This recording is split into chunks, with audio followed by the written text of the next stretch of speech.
Hello बच्चों, आप लोगों को फिर से स्वागत है आप लोगों का ब्यूटीफुल सा channel Lucifer universe of physics.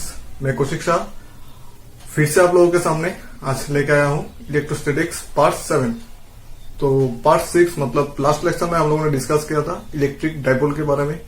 आज भी हम लोग डाइपोल के बारे में डिस्कस करेंगे। और लास्ट क्लास में हम लोगों ने कुछ एक्सप्रेशन डिराइव किया था कि डाइपोल की एक्सिस के ऊपर इलेक्ट्रिक फील्ड कितना होता है, उसका एक्सप्रेशन था। वो हम लोगों ने देखा है। तो आज देखेंगे डाइपोल की इक्वेटोरियल लाइन के ऊपर मतलब बाइसेक्टर के ऊपर जो इलेक्ट्रिक फील्ड है वो कैसा होता है, मतलब वो कैसे निकलता है, वो सब आज हम लोग देखेंगे। तो वीडियो शुरू करने से पहले मैं आप लोगों को फिर से एक बार बोल देना चाहता हूँ कि जो लोग मेरे चैनल पे न्यू है या मेरा वीडियोस को फर्स्ट टाइम देख रहे हो वो लोग प्लीज मेरा चैनल को सब्सक्राइब कर लो और साथ में बेल आइकन भी प्रेस कर लो ताकि मेरा हर वीडियोस तुम लोगों तक जल्द से जल्द पहुंच सके। तो चलो शुरू करते हैं आज हम लोगों का नया लेक्चर इलेक्ट्रोस्टैटिक्स पार्ट 7।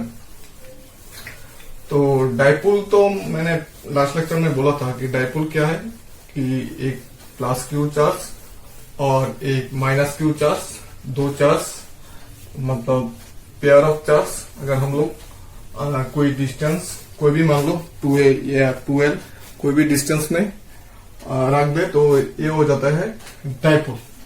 तो आज का फर्स्ट क्वेश्चन है जो बहुत ही इंपॉर्टेंट है हम लोगों का बोर्ड एग्जाम के लिए और एंट्रेंस के लिए भी। इससे मतलब न्यूमेरिकल आता है इसके ऊपर वेरी करके।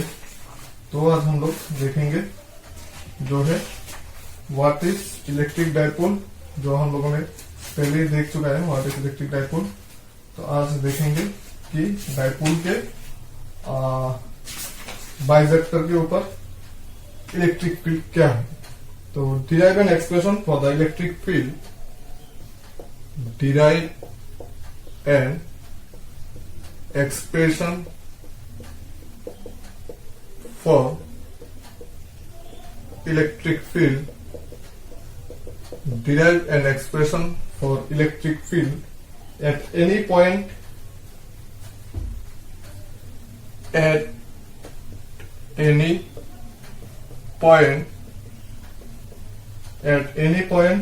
on the equatorial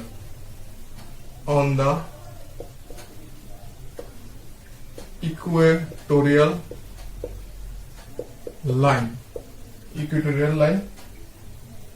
of an electric dipole,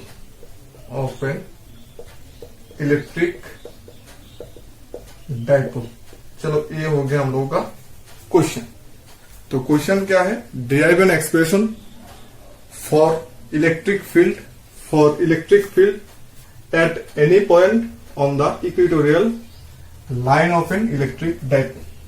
तो फर्स्ट ऑफ ऑल हम लोगों का काम क्या है, क्वेश्चन से आंसर की शुरुआत करते हैं कि एक डाइपोल ड्रॉ करना पड़ेगा क्योंकि क्वेश्चन बना है डाइपोल के ऊपर। तो हम लोग एक डाइपोल ड्रॉ कर लेते हैं। ये हो गया हम लोगों का डाइपोल, यहाँ पर माइनस क्यू, यहाँ पर दे देते हैं प्लस क्यू। ठीक है। तो इक्वेटोरियल लाइन और परपेंडिकुलर बाइसेक्टर ये सेम थिंग है। तो परपेंडिकुलर बाइसेक्टर मीन्स इसका स्ट्रेट लाइन का मिडिल पॉइंट से, तो मान लो ये मिडिल पॉइंट है, इसके ऊपर से परपेंडिकुलर ड्रॉ करने से आ जाएगा इक्वेटोरियल लाइन और परपेंडिकुलर बाइसेक्टर। तो इस लाइन के ऊपर कोई भी पॉइंट पे हम लोगों को इलेक्ट्रिक फील्ड जो है वो डिराइव करना है।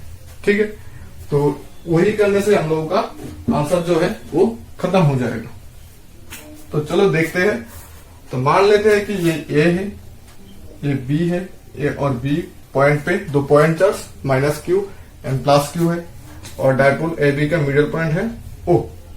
तो ओ से हम लोग परपेंडिकुलर बाइसेक्टर में एक पॉइंट लेते हैं पी। ठीक है। ये हो गया, इतना तक हो गया हम लोगों का क्वेश्चन से। तो यहाँ पर माइनस क्यू चार्ज के लिए यहाँ पर एक इलेक्ट्रिक फील्ड लाना पड़ेगा, प्लस क्यू चार्ज के लिए यहाँ पर एक इलेक्ट्रिक फील्ड होगा। तो उन दोनों का रिजल्टेंट निकलने से हम लोग का जो है आंसर जो है वो कंप्लीट हो जाएगा। ठीक है। तो फर्स्ट ऑफ ऑल हम लोगों को एपी एंड बीपी ज्वाइन करना पड़ेगा, एपी एंड बीपी ज्वाइन करना पड़ेगा। ठीक है। वो हम लोगों ने कर दिया एपी एंड बीपी।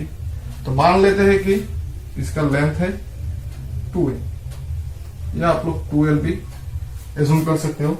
मैंने यहाँ पर मान लिया कि 2a, ठीक है। तो ये इतना यहां से यहां तक कितना हो जाएगा, a हो जाएगा, फिर यहां से यहां तक a हो जाएगा, क्योंकि o is the middle point of ab। Then assume OP is r, ठीक है। तो a और b पॉइंट जो है वो p के साथ मान लेते हैं सेम एंगल थीटा करते हैं। तो यहां पर एक क्वेश्चन आ सकता है कि मतलब आप लोगों के मन में क्वेश्चन खड़ा हो सकता है, ये थीटा होने से ये थीटा क्यों होगा? हाँ, क्योंकि ये दोनों लाइन सेम है। हम लोगों को तो पता है कोई भी ट्राइंगल का दो साइड सेम होने से दो एंगल भी सेम होता है, तो ये थीटा होने से ये थीटा होगा, ठीक है। तो यहां से देखो ये ए है, ये आर है, और ये ए है, ये आर है। तो ये क्या हो जाएगा थीटा होने से हाइपोटेनियस, और हाइपोटेनियस क्या हो जाएगा root over r square plus s square.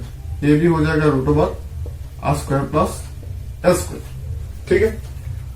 तो अभी धीरे धीरे करके डिराइव करते हैं इसका एक्सप्रेशन। तो थोड़ा लिख लेते हैं। As shown in the figure consider an electric dipole consisting as shown in the figure, as shown in the figure, consider a electric dipole, as shown in the figure, consider a electric dipole consisting of charges, consisting of charges minus q and plus q, ठीक है। separated by a distance 2a, separated by a distance 2a। ये हो गया हम लोग का question से हम लोग ये लिख सकते हैं separated by a distance 2a। और यहां पर एक और बात लिख लेते हैं, and placed in A vacuum और एयर। ये लिखने से हम लोगों का एडवांटेज क्या है, हम लोगों को कैलकुलेशन में जो डाइलेक्ट्रिक कांस्टेंट है के वो लाने का जरूरत नहीं है, क्योंकि वैक्यूम और एयर के मामले में के का वैल्यू 1 हो जाता है। तो हम लोग कैलकुलेशन विदाउट के कर सकते हैं, ठीक है। तो let P be a point on the equatorial line. Let P be a point on equatorial line. P be a point on equatorial line of the dipole, of the dipole at a distance r from O, ठीक है।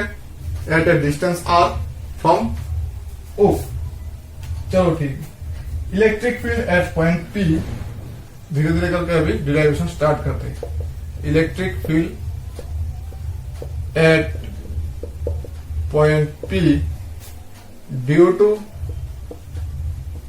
Charge minus q is, इसको दे देते E1 equal to 1/4πε0 q by distance square.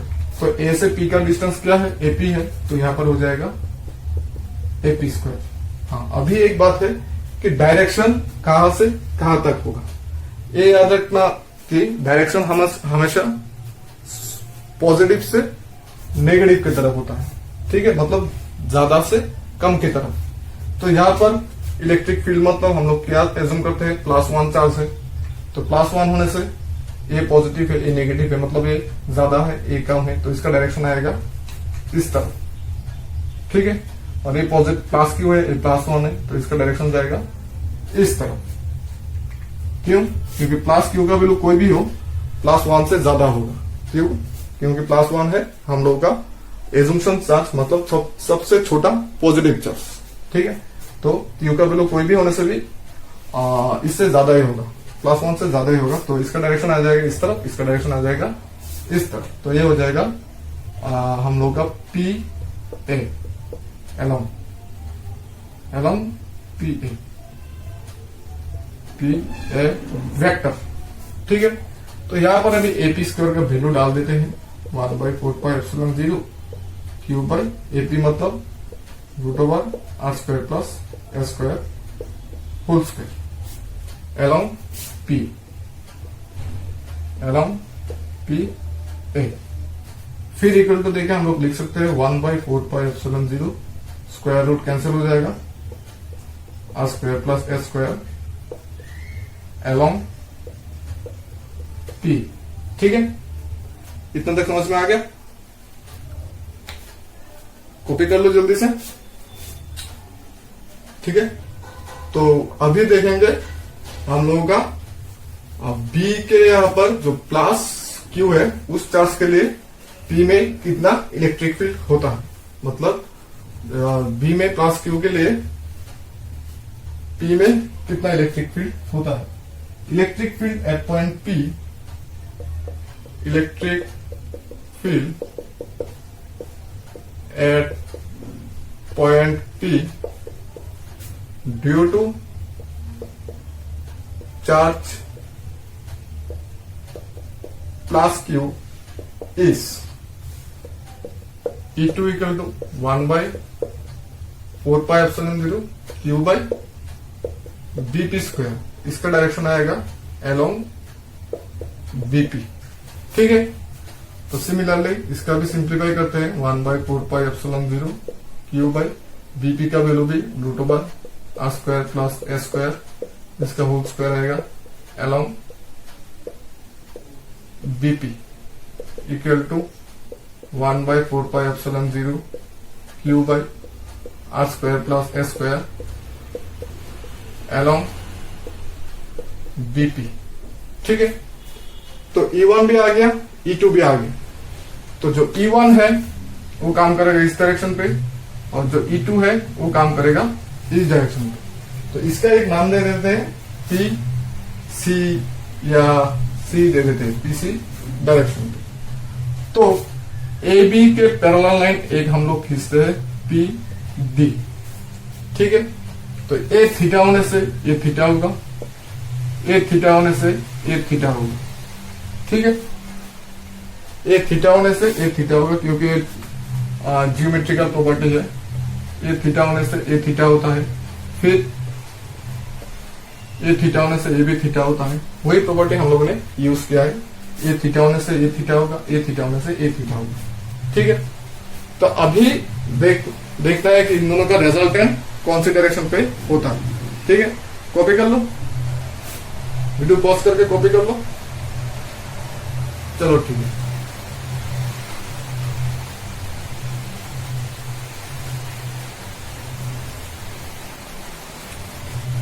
तो E1 का जो है इस डायरेक्शन पे काम करेगा E1, इस डायरेक्शन पे काम करेगा E2।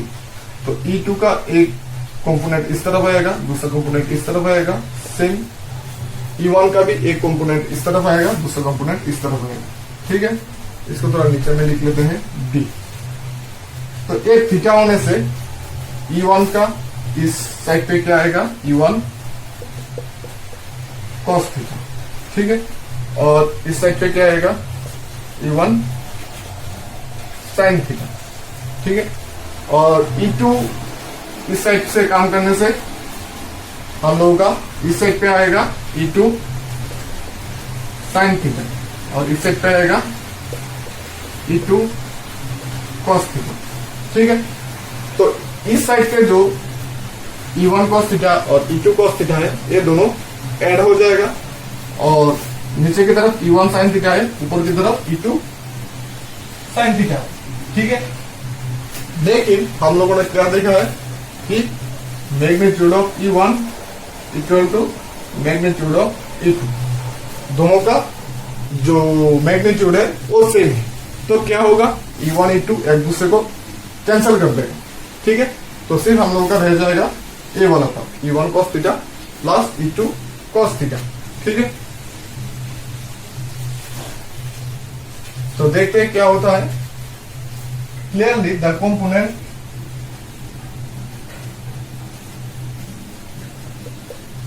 clearly E1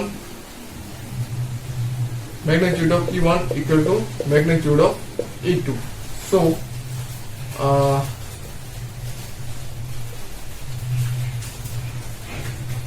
vertical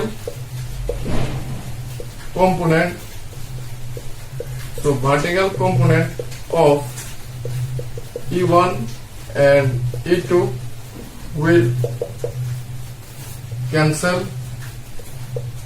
each other. ठीक है, ये दोनों एक दूसरे को कैंसिल कर देगा। And the component parallel to AB will added each other.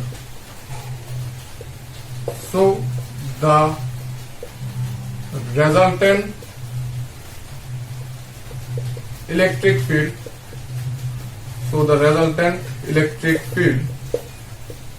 at point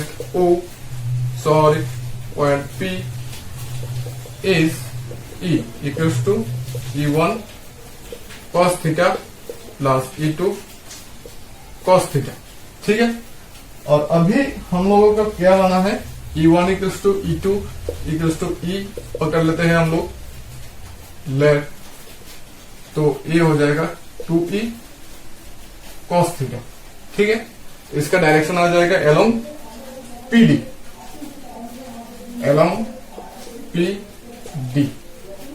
तो E का वैल्यू अभी डाल देते हैं। E का वैल्यू क्या था, 2 into 1/4πε0 Q by R square plus S square.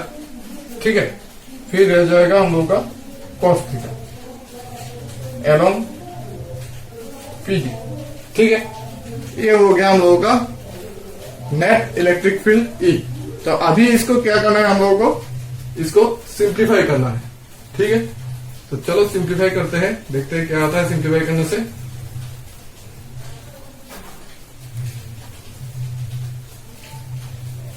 तो हम लोग को क्या है, E equals to 2 into 1/4πε0 Q by R square plus S square cos theta. ठीक है, तो इस ट्रायंगल से cos थीटा का वैल्यू कितना आता है, देखो cos theta means base by hypotenuse. A theta होने से ए होगा बेस और हाइपोटेन्यूस क्या होगा, √r square plus S square. तो डाल देते हैं cos थीटा का value a by √r square plus S square along PD। ठीक है, तो अभी इसको सिंप्लीफाई करने से ऊपर में क्या लिख सकते हैं हम लोग, 1/4πε0 1/r square plus S square whole to the power 3/2 और यहां पर लिख सकते हैं 2QA। इसका डायरेक्शन होगा अलोंग PD। ठीक है, डायरेक्शन हो जाएगा अलोंग PD। तो 2QA क्या था हम लोगों का, electric dipole moment, that means P equals to 2QA।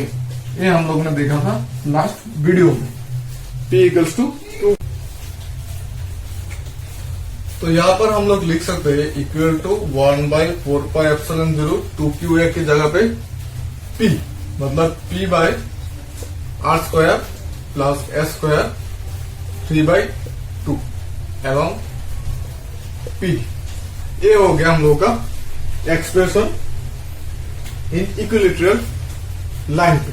ठीक है, तो यहां पर हम लोग चाहे तो लास्ट वाला ने जो हम लोगों ने देखा था एक्सियल पॉइंट पे कि if R very very greater than A then E equals to 1/4πε0 P by ये हो जाएगा सिर्फ R square 3/2 that means 1/4πε0 P/RQ along PD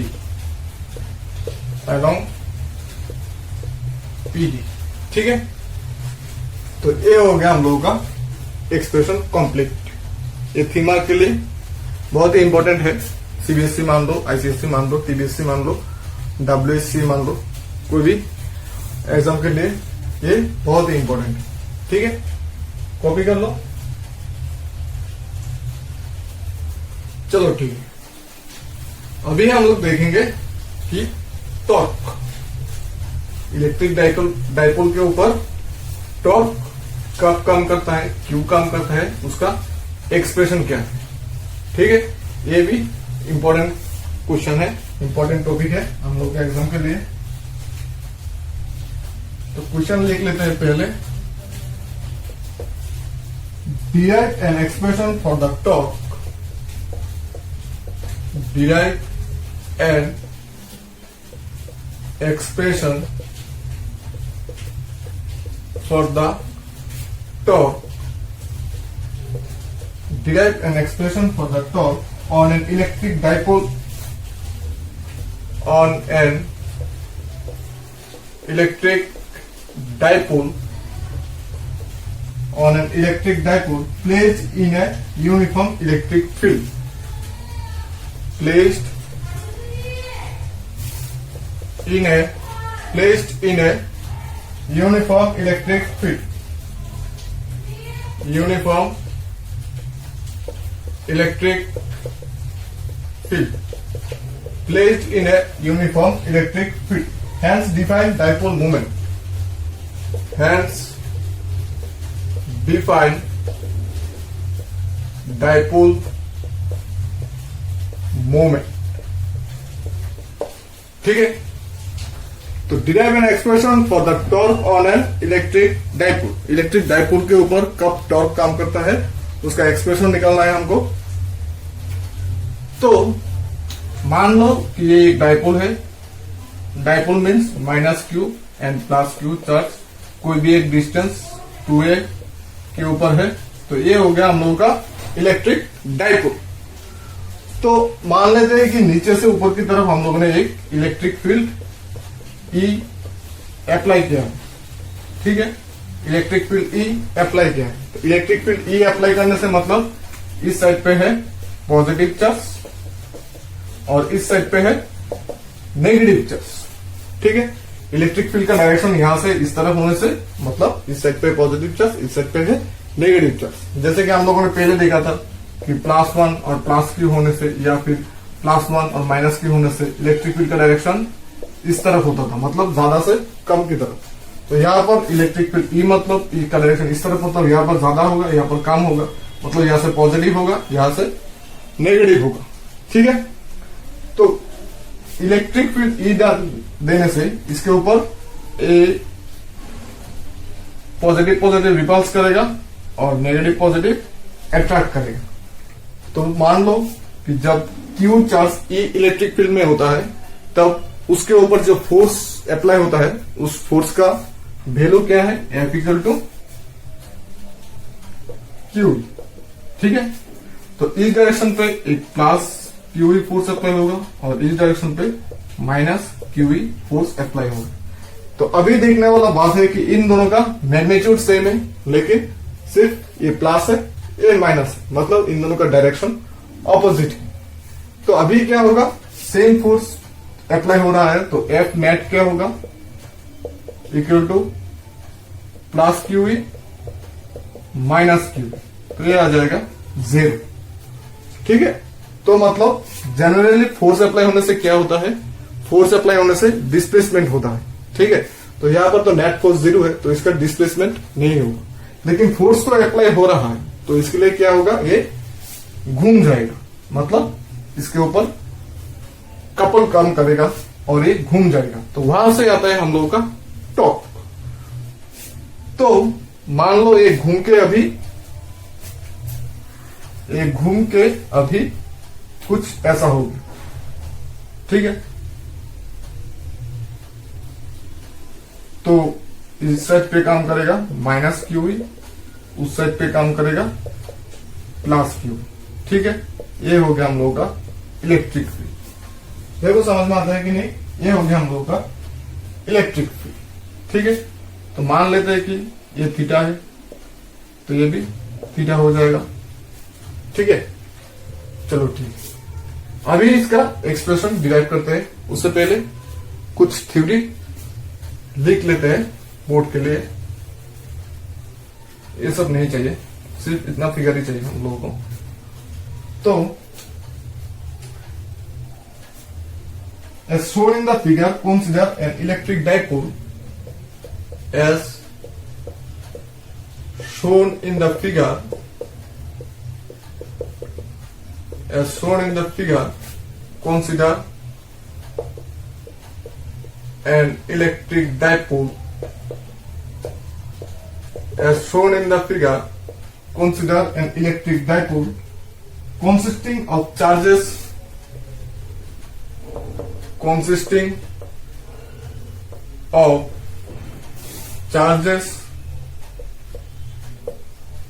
minus q and plus q at a distance or and of length 2a and of length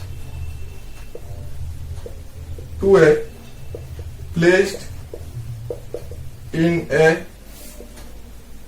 uniform electric field E। ये तो मैंने पहले ही बोला था। Making an angle theta with it, making an angle theta with it. ठीक है, चलो ठीक है। तो it has a dipole moment of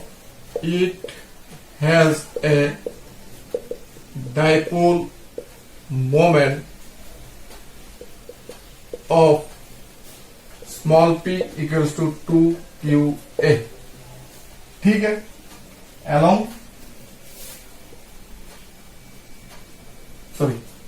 dipole moment 2qa, force exerted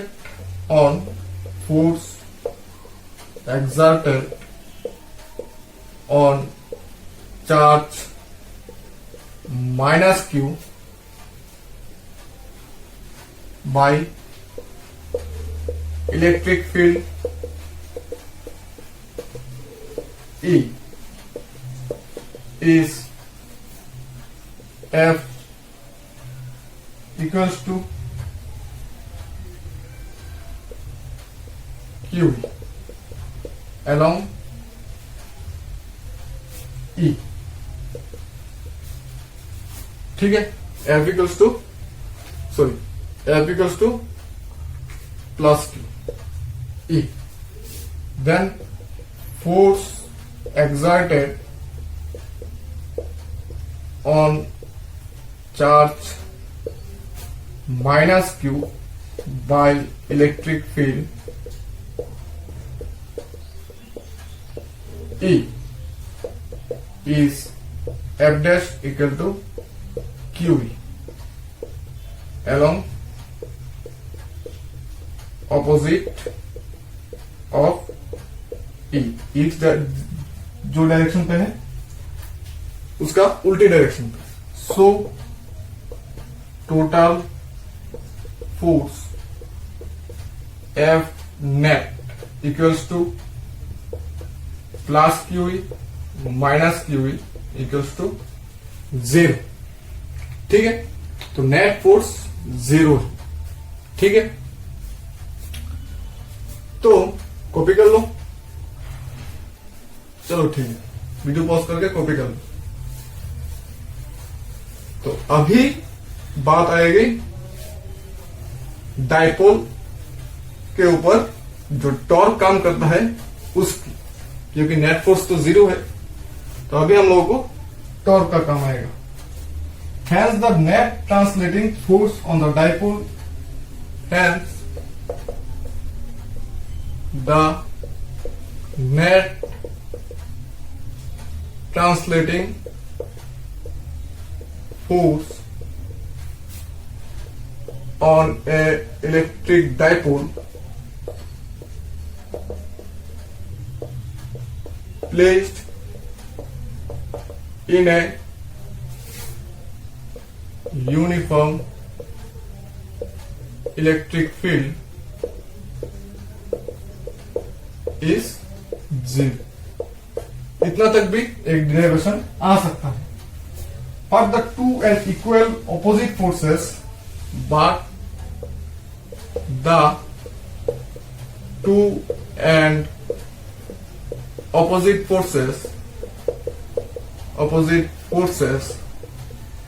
but two and opposite forces act different point of the dipole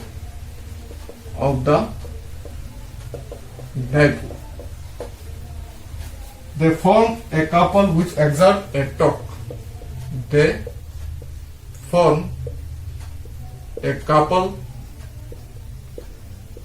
which exerts a torque. चलो ठीक है, torque क्या है, कपल क्या है, ये हम लोगों ने 11 में देखा है। अगर समझ में नहीं आया हो तो मैं फिर से थोड़ा बोल देता हूं। मान लो कि ये एक बार है, बार के दो टर्मिनल पे कोई भी फोर्स, लेकिन इक्वल होना पड़ेगा, इक्वल एंड ऑपोजिट फोर्स बार के दो टर्मिनल पे अप्लाई होने से इसका नेट फोर्स 0 हो जाता है, क्योंकि ये प्लस एफ होने से माइनस एफ होता है।